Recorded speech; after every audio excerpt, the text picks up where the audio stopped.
Hello!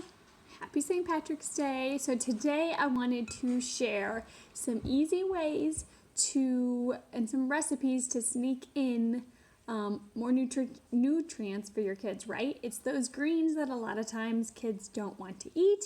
So these are my go-to ways to be able to sneak in either some spinach or some kale. And it's St. Patrick's Day, so it is cool to eat green things today. So today would be an awesome day to try to incorporate these. So the first thing that I wanted to share is pancakes. Now you can make green pancakes. I'm going to attempt to turn them into muffins because I will make it fun and new and exciting for my kids. And you can freeze these, either pancakes or muffin versions, so you can have them handy all week long if you wanted to, but we're going to make some green pancakes. So you're going to start off with a pancake mix. Now you can make your own pancake mix if you don't have any on hand, but I'm just using a box mix. And then what I'm going to do is I'm going to take the amount of liquid that it calls for with, now this is up to you. My kids are used to eating this, so I went with a half a cup of chopped frozen kale, and then the amount of liquid that I need to use for my recipe. And I'll pour it, I won't pour it all in. I'm going to pour it in and mix it as I go just to get the consistency that I need for pancakes or muffins.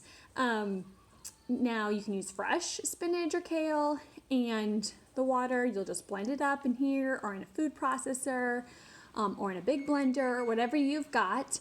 And that was my oven preheating. And then you'll just have your green nutritious liquid ready to go to pour into your batter. Now I am going to use frozen chopped kale in this recipe, and I'm going to use frozen chopped spinach in my smoothie recipe that I'm going to share, just to vary up the kind of green. I like to vary them up for my own smoothies and use, so I'm going to do that for my kids as well. So, like I said, there you've got your green liquid. It's going to make this yummy, fun, and green. The other thing, this mix is a just add water mix. If you're going to add eggs in it, in your recipe, you can do eggs or you can do flax eggs. If you want to add in flaxseed, which would help bump up the nutrition value, some omega-3s. We just want to get as much nutrition as in our kids as we can on a regular basis, but especially now we want to bump up those immune systems, right? So ground flaxseed. Now I'm going to add some of that as well here. I'll probably do a tablespoon or two. No, probably I'll stick with a tablespoon just based on how much I have here. Just because I'm going to test these muffins out and see how they go. But for a flax egg, it's 1 tablespoon of ground flaxseed and 3 tablespoons of water. You just mix it up, let it sit for a little bit, and then pour it in and that's 1 egg, right? So if it calls for 2 eggs, you would double that. So you can use that if you're going to be serving them eggs anyways. This is just another way to get in some other nutrients, or you can just use eggs in the recipe. And then you can top these with some sprinkles if you want to make them even more St. Patty's Day friendly, or chocolate chips if you want to do that, just to make them more enticing to your kids if they're used to chocolate chip pancakes or muffins.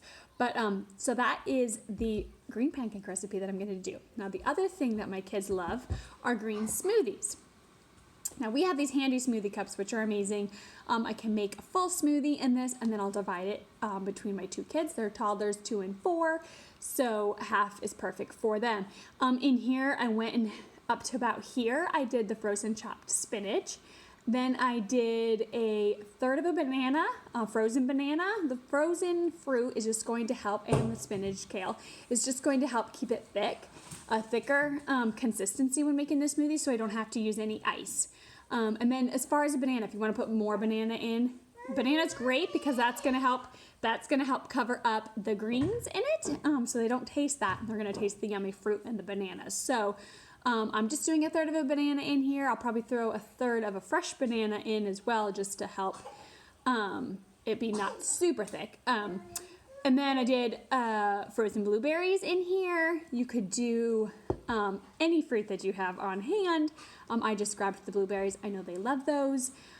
You could do frozen mangoes or fresh fruit as well. Works perfectly, just as fine. But like I said, I like to use frozen just because it gives that substitute for the ice. I added in some flaxseed in their smoothie as well. And then I put in a protein powder. We use plant-based protein powders. Here I have been on a pea protein, and that's what I use for my kids as well. And they love it and enjoy it. I buy the chocolate version, so this makes it chocolatey, green, and delicious, right? So I'll fill this with some almond milk, unsweetened almond milk, and then I'll blend it right up, split it between the two, and that is perfect. So these are two easy ways that I love to sneak in some greens for my kids. St. Patty's Day, this is just the perfect time to go ahead and experiment and try that, because green is going to be fun tomorrow for St. Patty's Day. So feel free to give these a try. Let me know how they go. I also will be sharing the results from making the pancake muffins to see how those go. Enjoy and just have fun incorporating more fruits and veggies into your diet and also your kids' diet. They can always help making a smoothie. That this is pretty easy for them to do, just because it's pouring it into that cup or that blender. If you want to make a big family version, that would be a fun treat as well. Thanks.